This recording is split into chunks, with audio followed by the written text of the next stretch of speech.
Today's lesson is lesson 2.2, finding slope from tables and graphs.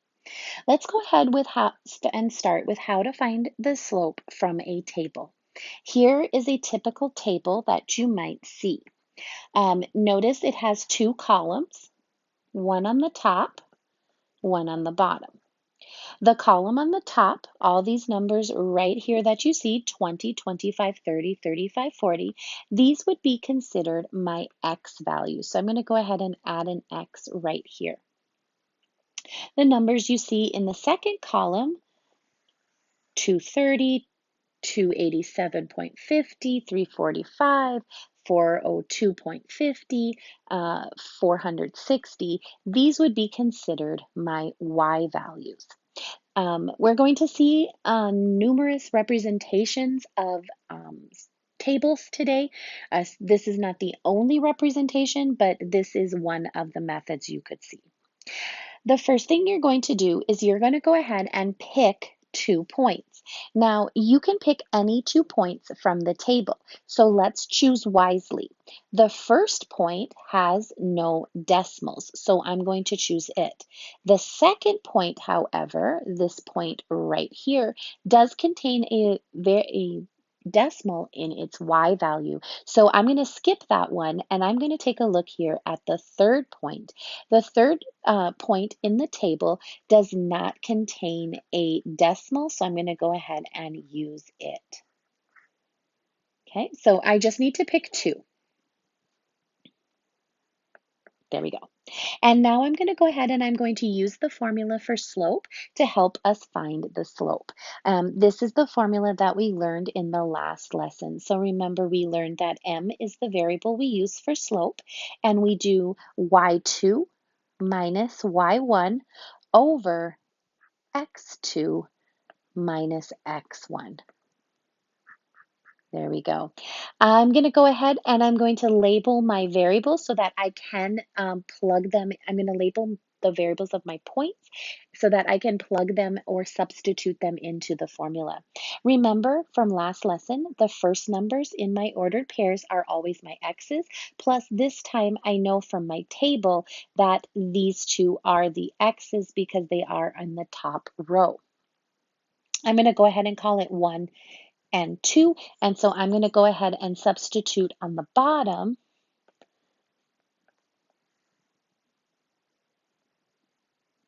as 30 minus 20. And remember, if you'd like to, you can go ahead and put the parentheses around the numbers that you are substituting. Remember, the second numbers inside of your parentheses are the Y values, and their number must mimic their X value, or they must be in the same order, 1 with 1, 2 with 2. I did 1s on the left and 2s on the right. So I am going to subtract on the top as 345 because it's at Y2 minus 230. And once again, you can go ahead and add the parentheses if you so choose to help you in your math. All right, that would give me 115 over 10 if I do my subtracting, or 11.5. Oops, that was kind of a funky looking 5. There we go. All right, let's go ahead and take a look at example 1, find the slope. Now, here is a different type of table. Notice that this table is more vertical where the last table was more horizontal. I also want you to notice that this table clearly has the X value labeled in the first column and the Y value labeled in the second. I'm going to go ahead and I'm going to pick 2 points. I can pick any 2 points that I want. So I'm going to go ahead and pick the first point, and I'm going to pick the second point. Okay, they look a little bit more like an ordered pair in this type of table, and they're easier to write. I also know that this is X and this is X as well, and I can call them 1 and 2. And then I know that this is Y and this is Y because they're coming from that side of the table and these from that side. 1 2. Now I can go ahead and I can plug them into my formula. I think I'm going to try plugging them into the formula by using the one from up above. So I'm going to go ahead and go straight into the substitution part of the formula because I do have it right up above. Y2, nope. Y2, let's try again, minus Y1. And this would be a really good case for me to go ahead and add my parentheses, especially around that second one with the -2. And then on the bottom, -1 minus -2. Once again, I'm probably going to want to add those parentheses around the bottom for that -2. All right, let's go ahead and do our subtracting. On the top, I would go ahead and get 2 because it does turn to addition. And on the bottom, I would get 1 because it does turn to addition. 2 divided by 1 is 2. There's my slope. All right. We do have, we can find the slope from a graph. And when we find the slope from a graph, we do want to go ahead and take a look at the 4 different types of slopes we can have. We can have a positive slope. A positive slope would look like this type of graph. There we go. Right? I would find 2 points on this graph, and I would do the rise over the run. For this one, I am going to change my slope formula to the rise over the run. The rise over the run. So here I would rise up until I get even with this point, and then I would run to the right. So I'm going up, over, divided by the right, the movement to the right. If my slope is negative, my graph would look something like this.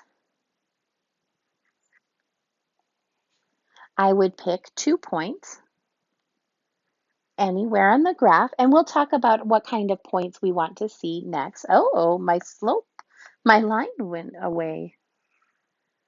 There we go. Let me put those points back. There we go. All right, and I would go, this time I would go down until I'm even with the other point, and then I would run to the right. So this time I'm going down, and then I'm going to go over to the right to go negative. Okay. If my slope is 0, my graph is going to look something like this. If I put my 2 points on here, I could have a point on this side and a point on this side. What I have here is I have no, hold on, let me think. I have no rise here. I only have a run. I cannot go in an upwards or downwards direction to get from this point to that point, okay, to get from 0, the dot to the X. I can only go to the right to get from one point to the other, or if I were to switch them, I could only go to the left. So then my slope would be 0.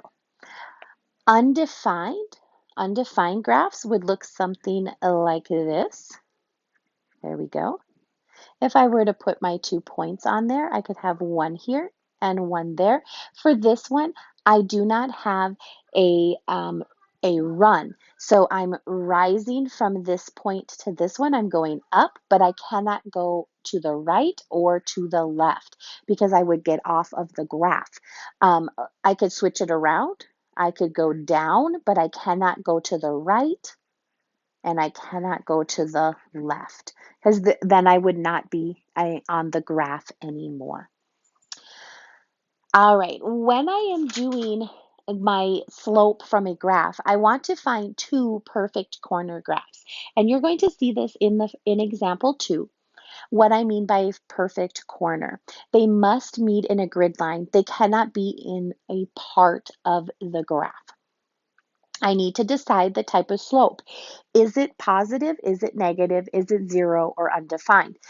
Especially if it's zero or undefined, if I just memorize these looks or I use my notes, I know the slope right away. No matter where I move this horizontal line, the slope is zero.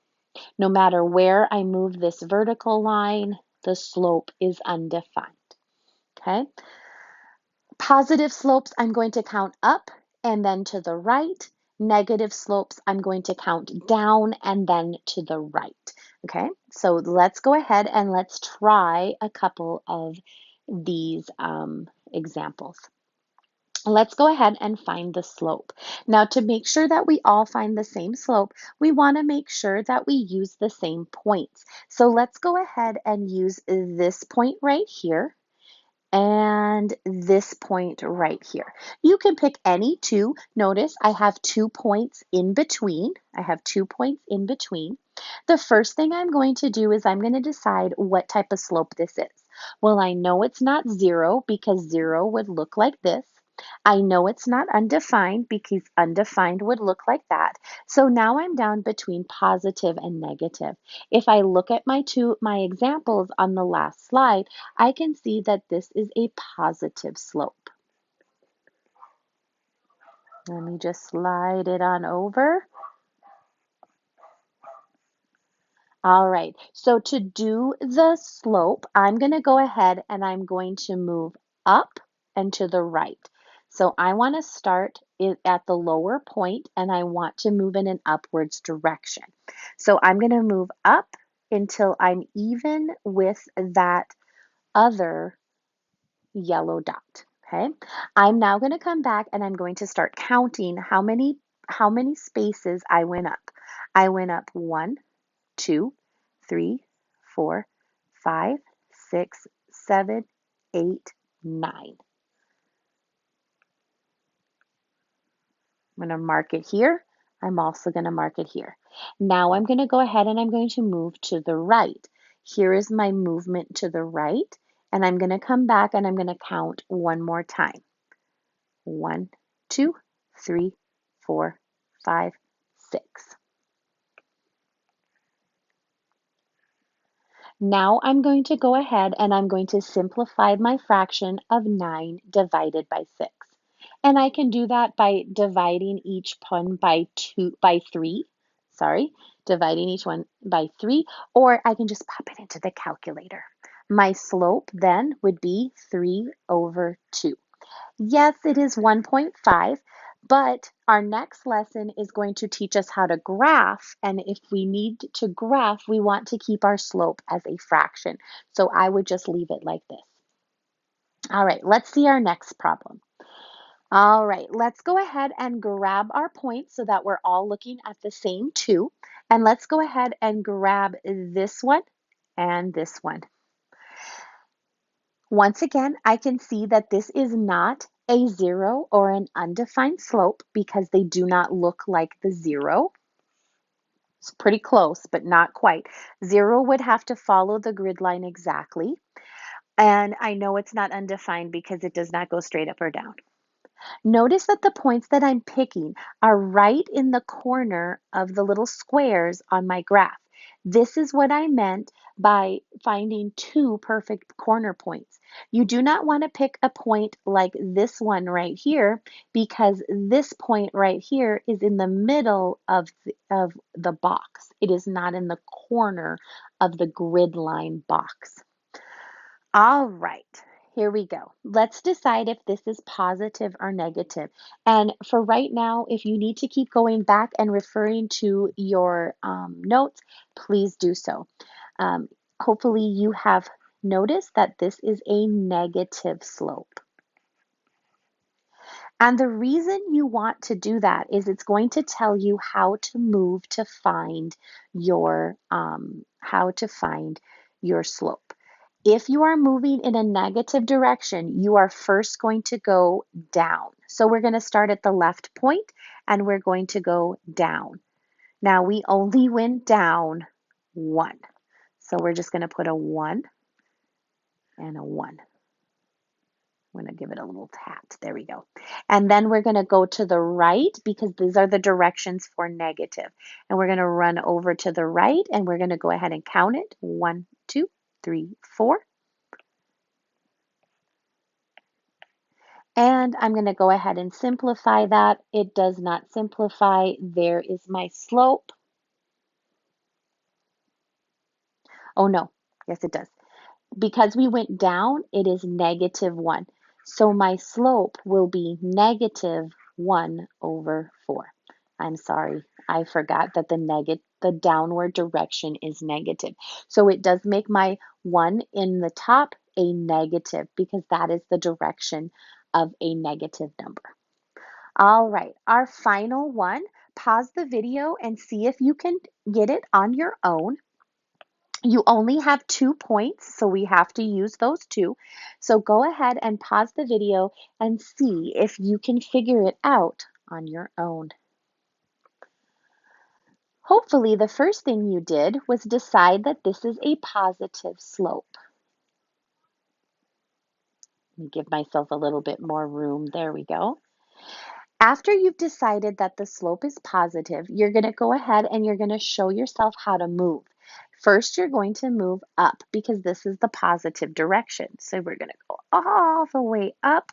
And if we count that, it's 1, 2, 3, 4, 5, 6, 7, 8. And then you're going to go to the right.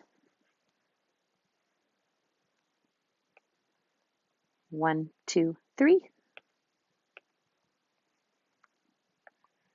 And then went ahead and you probably double checked it in the calculator and saw that there is not a number that goes into both 8 and 3. So you left it as 8 and 3. Since we are going in the positive directions, our slope is 8/3.